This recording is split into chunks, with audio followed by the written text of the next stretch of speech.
दोस्तों आज हम बात करने वाले हैं जो केंद्र सरकार के द्वारा एक नई स्कीम की शुरुआत की गई है जिसका नाम दिया गया है यूपीएस या आप इसे बोल सकते हैं यूनिफाइड पेंशन स्कीम। ये दोस्तों इस एनपीएस पहले चलता था, सबसे पहले ओपीएस चलता था जिसका नाम था ओल्ड पेंशन स्कीम, फिर एनपीएस आया नेशनल पेंशन स्कीम। अब केंद्र सरकार ने यूपीएस नाम से ये पेंशन स्कीम चालू की है। इस स्कीम को दोस्तों कल यानी कि शनिवार को जारी किया गया और यह स्कीम दोस्तों 1 अप्रैल 2025 से लागू हो जाएगी। तो सबसे पहले ये समझते हैं कि ये स्कीम क्या है।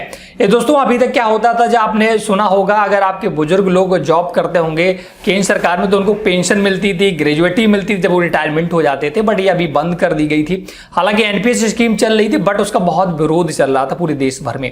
तो इसी को ध्यान में रखते हुए केंद्र सरकार ने यूपीएस स्कीम लेकर आए हैं, यूनिफाइड पेंशन स्कीम।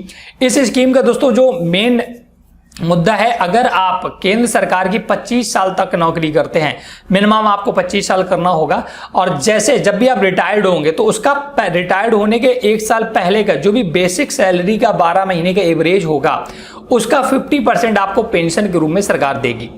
अब आपके मन में यह भी सवाल हो सकता है कि अगर किसी व्यक्ति ने 25 साल नौकरी नहीं की तब क्या होगा, तो क्या उसको पेंशन नहीं मिलेगी? तो सरकार ने इसका भी बहुत विशेष ध्यान रखा है। अगर आप 10 साल मिनिमम आपको 10 साल नौकरी करनी होगी, अगर आप केंद्र सरकार की 10 साल नौकरी एटलीस्ट कर लेते हैं तब आप 10,000 रुपए प्रति माह पेंशन के हकदार बन जाते हैं। वहीं अगर आप 25 साल तक नौकरी करते हैं तो आपका बेसिक सैलरी जो भी होगी उसके 12 महीने का एवरेज जो औसत आएगा उसका 50% आपको पेंशन के तौर पर सरकार देगी। तो ये एक नई स्कीम लागू की गई सरकार के द्वारा।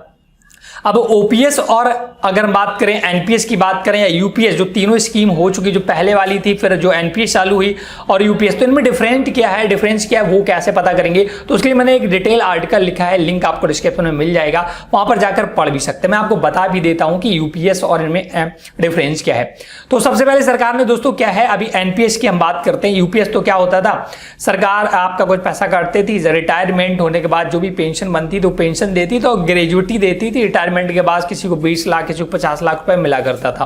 फिर सरकार एनपीएस स्कीम को इंट्रोड्यूस किया।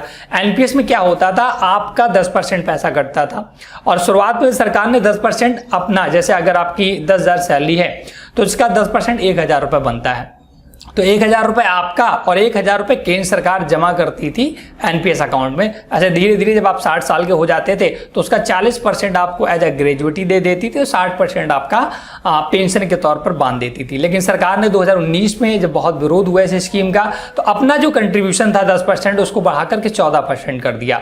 लेकिन फिर भी विरोध प्रदर्शन लगातार जारी रहा। तो अब दोस्तों एक नई स्कीम आ गई है यूपीएस जिसका नाम दिया गया है। इसमें क्या है, अब सबसे पहले आपका 10% आपका जो कंट्रीब्यूशन होगा कर्मचारी का वो 10% ही रहेगा, लेकिन सरकार अब 18.5% कंट्रीब्यूशन करेगी, मतलब कि 18.5% सरकार आपके अकाउंट में जमा करती रहेगी।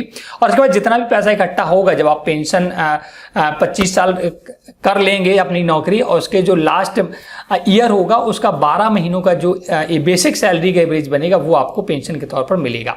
इसके बाद अगर आपकी पेंशन के बाद मृत्यु हो जाती है तो आपका जो स्पाउस होगी मतलब पत्नी होगी उसको पेंशन का 60%, जो भी आपकी पेंशन मिल रही होगी उसका 60% अमाउंट आपकी पत्नी को मिलता रहेगा। अगर इसके संबंध में पत्नी भी एक्सपायर हो जाती है तो जो भी ग्रेजुएटी आपकी बनेगी वो आपके बच्चों को ट्रांसफर कर दी जाएगी। लेकिन आपके मन में ये भी सवाल हो सकता है कि उन लोगों का क्या होगा जो एनपीएस पहले से ले चुके हैं, क्योंकि बहुत से लोग हैं तो एनपीएस ऑलरेडी ले चुके हैं, तो उसके लिए भी सरकार ने राहत दी है। अगर अभी 1 अप्रैल ये स्कीम दोस्तों 1 अप्रैल 2025 से लागू होगी, वहां पर जब ऑप्शन आया करेंगे दोनों ऑप्शन, अगर कोई एनपीएस सब्सक्राइब करना चाहता तो एनपीएस भी ले सकता है या यूपीएस ले सकता है। अगर आप स्विच करना चाहते तो वो भी दोस्तों 1 अप्रैल 2025 के बाद होना स्टार्ट हो जाएगा।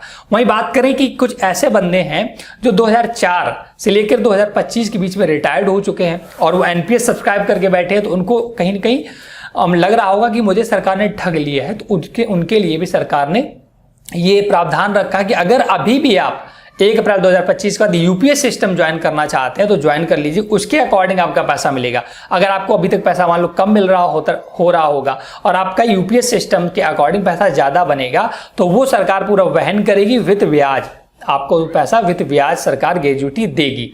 और ये दोस्तों अगर आप 1 अप्रैल 2025 के पहले रिटायर्ड हो रहे हैं तब भी ये स्कीम लागू होगा, मतलब कि सभी लोगों को यूपीएस स्कीम में सरकार ने कवर करने का प्रावधान रखा है।